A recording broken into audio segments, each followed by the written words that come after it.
Hi. Um, we all have a piece of what we call mylar or vellum.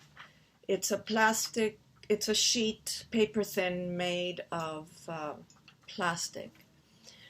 And I love this material because there is a lot of, you can do a lot of things with it. For example, you can take a blunt object, not that it cuts, and you can press into it and it will make a mark, and it will be, I'm sorry you can't really see, but it becomes a white mark. Can you see the white mark? Okay, well, you'll have to experiment yourself, but let me see if I can do it.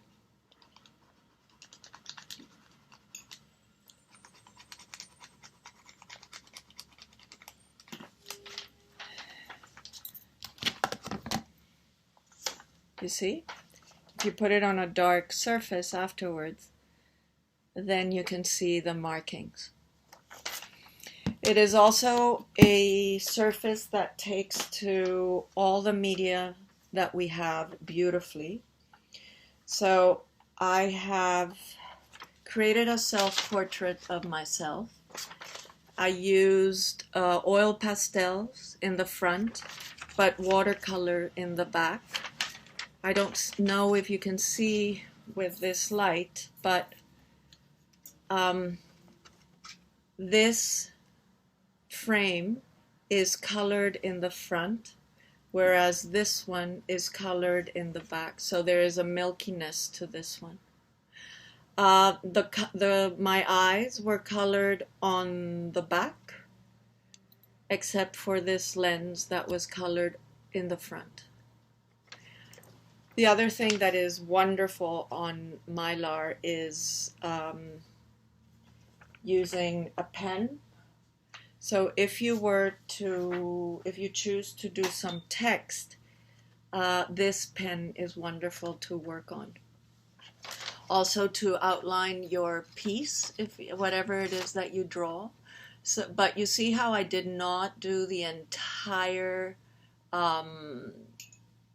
outline of the ear, just gestural lines so that it gives the idea of.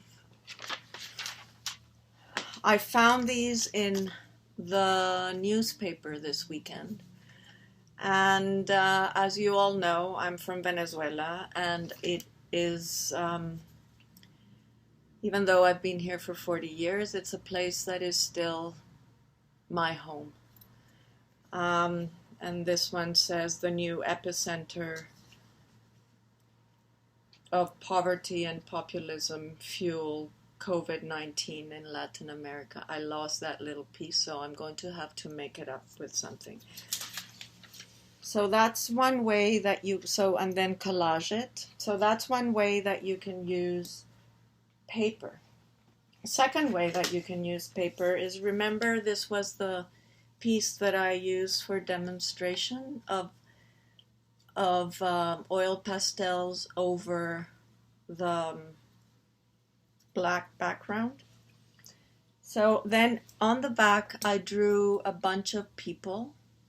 And then you can take a pair of scissors if you have a small pair of scissors, or an X-Acto if you have an X-Acto, and you can cut into it. And this one is a piece that is now going to go into my book, as some of these people will be here and some of them will be absent because they will become negative space. Negative space meaning what is not there, and it will be the people who we have lost in the pandemic.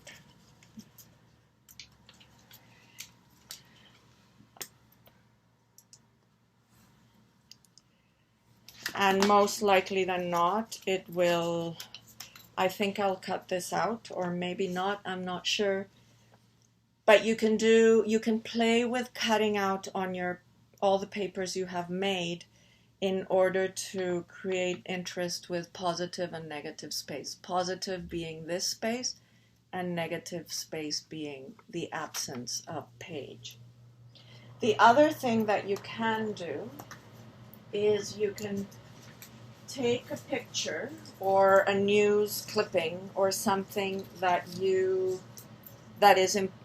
find interesting, and you can weave. So here you can't see that far, but I put another piece of my double-sided tape onto the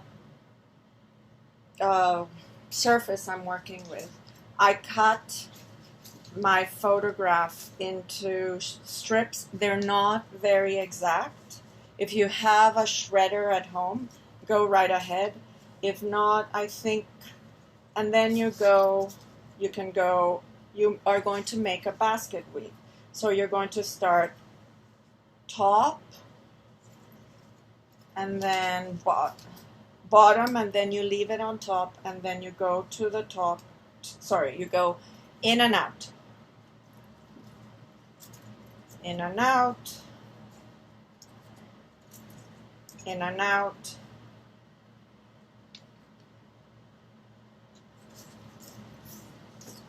And then the second strip that you put, if you started with under, you'll go above, below, above, below, above, below, and then you start getting a woven piece. The other thing that you can do with your, I'm actually even going to use this strip of paper that you saw me cut on top. So I did it on top, so I'm going to do below, and then I'm going to do above, on top, below, etc. The other thing that you can do is you can perforate your paper, and because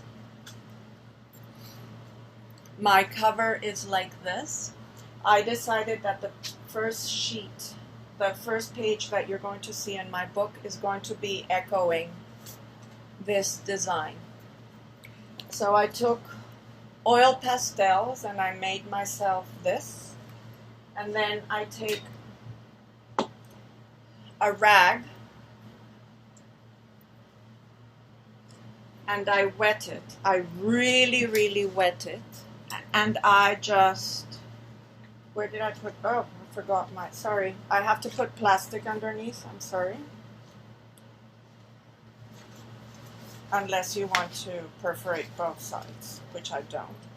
And then you go, sorry, you rub, and you rub, and you rub, and you rub, and you rub, until you end up with a perforation.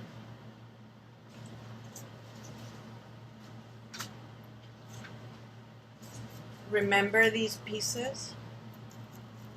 These were the ones that you used for your tissue paper bleeding. I'm going to keep them because I'm going to use them for my collage. I don't know if they will go in here. I don't know if I'm going to use my negative spaces to write a message. I may even just put more newspaper clippings that I find. The other thing that you can do with your paper is, say for example, you prepared something that looks like this, and you want to add pages. So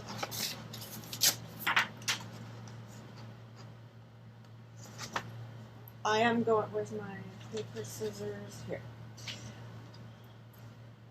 I actually like this one better. So I'm going to fold this.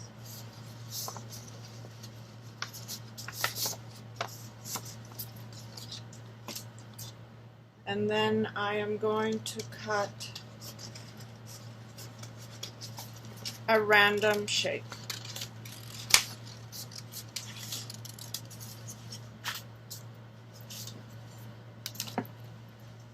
and then I open it, and I could actually fill it with more tissue paper bleeding on the back, or not, if I decide to write a message in it.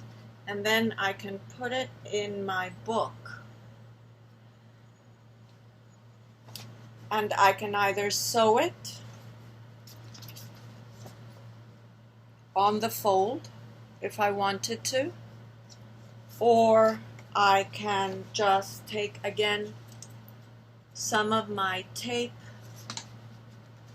and attach it there. So I will do that for now.